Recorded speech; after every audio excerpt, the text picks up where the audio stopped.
കേരള സഭയിലെ ആദ്യ സന്യാസിനിയും ഭാരതത്തിൽ ആദ്യമായി സ്ത്രീകൾക്കായുള്ള കർമ്മലീത്ത നിഷ്പാദുക മൂന്നാം സഭയുടെ സ്ഥാപകയുമായ മദർ ഏലീശ്വായുടെ വാഴ്ത്തപ്പെട്ട പദവി പ്രഖ്യാപനത്തിന് ലയോ പാപ്പ അനുമതി നൽകി.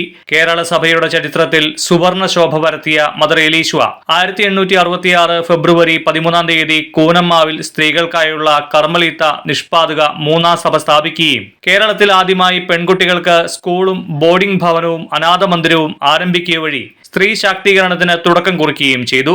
24 വർഷങ്ങൾക്ക് ശേഷം 1890 സെപ്റ്റംബർ 17 TOCD സന്യാസിനി സഭ റീത്ത് അടിസ്ഥാനത്തിൽ വിഭജിക്കപ്പെട്ട congregation of Teresian Carmelites, congregation of mother of Carmel എന്നീ രണ്ട് സന്യാസിനി സഭകൾ രൂപം കൊള്ളുകയും ചെയ്തു.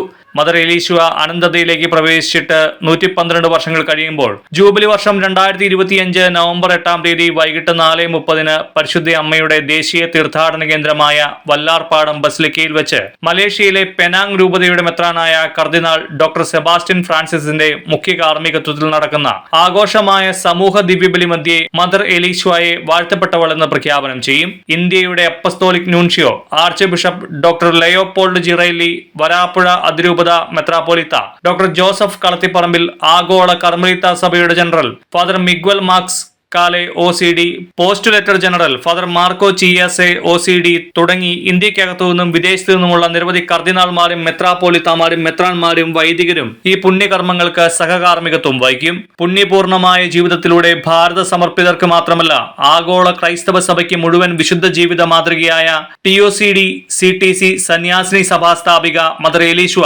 വാഴ്ത്തപ്പെട്ട പദവിക്ക് അർഹയാകുന്നതിന്റെ എല്ലാ മുന്നൊരുക്കങ്ങളും മദർ ജനറൽ സിസ്റ്റർ ഷാഹില CTCയുടെ മുഖ്യ നേതൃത്വത്തിൽ നടന്നുവരുന്നു.